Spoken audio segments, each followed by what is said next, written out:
Hello viewers, welcome back to பொற்செல்வியின் தமிழ் சமையல். இப்போது ரேஷன் அரிசியில் பச்சரிசி புழுங்கரிசி ரெண்டையும் வச்சு எப்படி சாஃப்டாக சூப்பராக ஒரு இடியப்பம் ஈஸியாக புழியிற மாதிரி செய்கிறதுன்னு பார்க்கலாம்.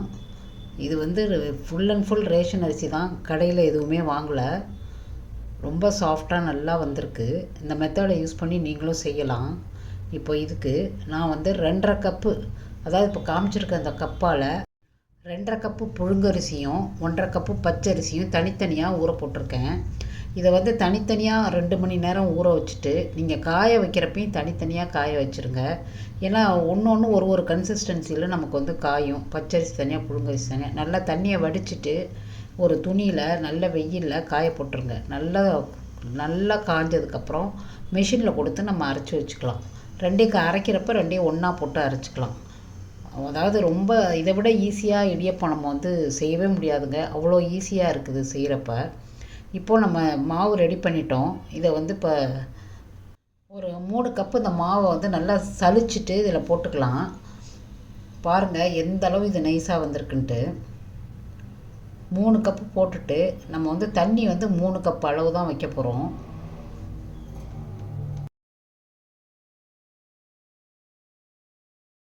ஒரு பாத்திரத்தில் 3 கப்பு தண்ணி எடுத்துக்கலாம். நம்ம எத்தனை கப்பு எடுக்கிறோமோ அத்தனை கப்பு மாவு அளவுக்கு தண்ணி வச்சா போகிறோம்.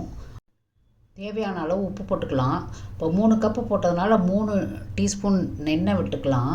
நல்லெண்ணெய் விட்டுருக்கேன். இப்போது இது நல்லா கொதிக்கட்டும். கொதிச்ச விட்டு கொஞ்சம் ஆற வச்சிடலாம். ரொம்ப ஆற வைக்க வேணாம். ஓரளவுக்கு ஆறுனதுக்கப்புறம் இந்த கொதி நிலையெல்லாம் அடங்கினதுக்கப்புறம் நம்ம அந்த மாவில் கொஞ்சம் கொஞ்சமாக ஊற்றி இதை மாவு ரெடி பண்ணணும். இதை நிறையா அப்படியே எல்லா தண்ணியும் ஊற்றிட வேண்டாம். இது எப்படியும் கொஞ்சம் கொஞ்சமாக ஊற்றி பிசைஞ்சால் தான் மாவு நல்லா சூப்பராக நமக்கு ரெடி ஆகுது. ஏன்னா இந்த சூடு எல்லா இடமும் படணும். அப்போ தான் நல்லா வெந்து வந்திருக்கும் மாவு. எல்லாத்தையும் ஊற்றி ஒன்றா பிசைஞ்சிடலாம். கொஞ்சம் ஆற விட்டு நம்ம கையாலேயே கூட பிசைஞ்சிடலாம். நல்லா பிசைஞ்சதுக்கப்புறம் மூடி போட்டு ஒரு 5 நிமிஷம் வச்சிடலாம். அதை பிசையறதுக்கு ரொம்ப ஈஸியாக இருக்கும். கொஞ்சம் கூட அந்த ஒரு இதே இருக்காது. நான் இவ்வளோ நாள் இடியப்பம் ஒரு மாவுலையாக ட்ரை பண்ணியிருக்கேன். இந்த மாவு மாதிரி ஒரு ஈஸியாக நல்லா சாஃப்டாக டேஸ்ட்டாக இடியப்பம் வந்ததே இல்லை. இப்போ 5 நிமிஷம் ஊறட்டும். இப்போ நான் இடியப்பம் புழியிற தட்டு எடுத்திருக்கேன். அதில் கொஞ்சம் எண்ணெய் தடவிக்கலாம். இந்த மாதிரி இடியப்பத்துக்கு நைஸு அச்சு, ரொம்ப சின்ன கண்ணு உள்ளதாக நீங்கள் புழிஞ்சிங்கன்னா நல்லா மெலிசாக ரொம்ப சூப்பராக வரும் இடியப்பம்.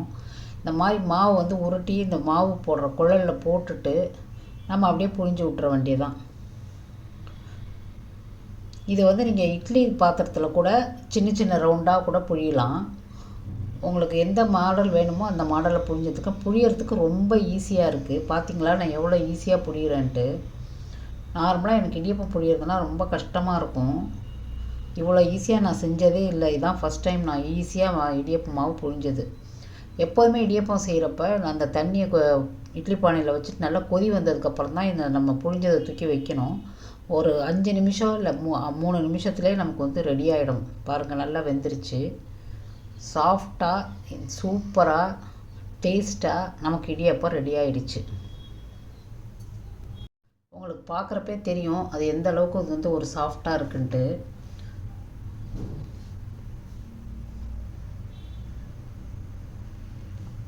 நம்ம 5 நிமிஷத்தில் ஒரு 2-3 தட்டு இடியப்பத்தை ரெடி பண்ணிடலாம்.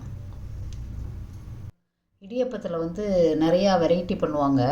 தேங்காய் பால் சர்க்கரை போட்டு அது ஒன்று, அப்புறம் தேங்காய் பூ போட்டு அது ஒன்று, சர்க்கரை போட்டு அது ஒன்று, இப்படி ஒரு 4-5 வெரைட்டி நம்ம இடியப்பத்தில் செய்யலாம். இப்போ நான் உங்களுக்கு 2 வெரைட்டி மட்டும் எப்படி செய்கிறதுன்னு செஞ்சு காமிக்கிறேன். ஒரு ஸ்வீட் வெரைட்டியும் ஒரு கார வெரைட்டியும் செஞ்சு காமிக்கிறேன்.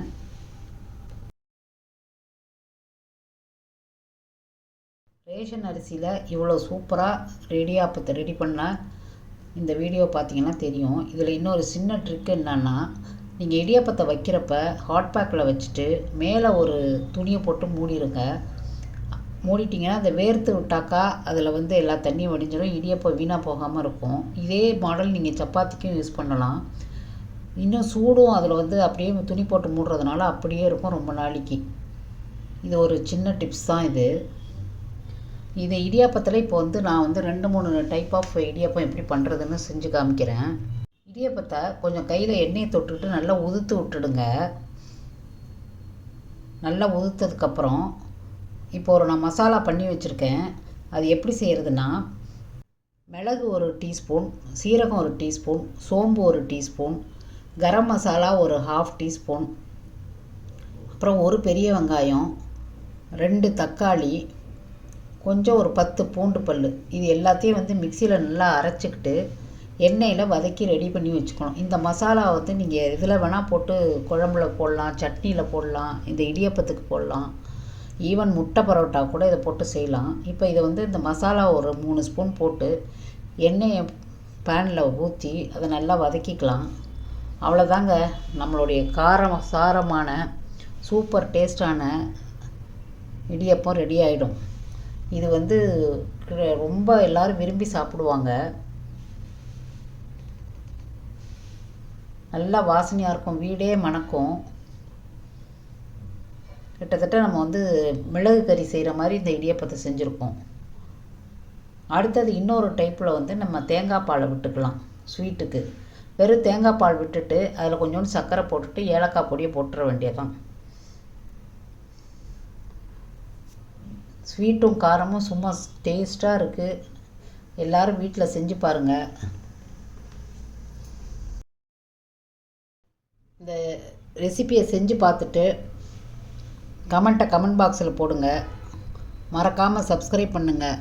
உங்கள் ஃப்ரெண்ட்ஸ் அண்ட் ஃபேமிலிக்கு ஷேர் பண்ணுங்கள். இது நிச்சயமாக உங்களுக்கு உபயோகமான ஒரு வீடியோன்னு தான் நினைக்கிறேன் நான்.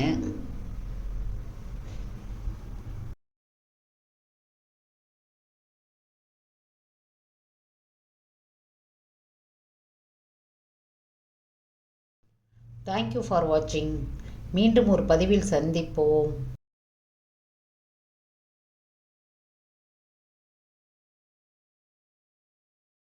வணக்கம்.